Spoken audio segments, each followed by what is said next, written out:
question 2. So question 2 here is, give examples to prove that microbes release gases during metabolism. Okay, so when we metabolize, we also release gases.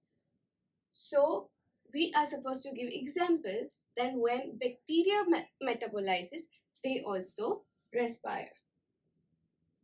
So the dough, which is used for making foods such as dosa, idli, is fermented by a bacteria.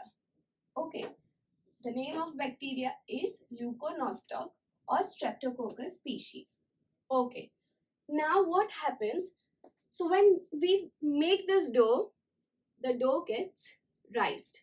So the rise in the dough is because of carbon dioxide. And thus, this is your example. So write, the dough which is used for making food like dosa, idli is fermented by bacteria. Which bacteria? Leuconostoc or Streptococcus species.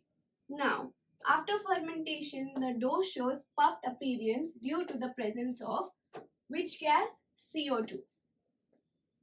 And thus, this is your answer. Okay, students,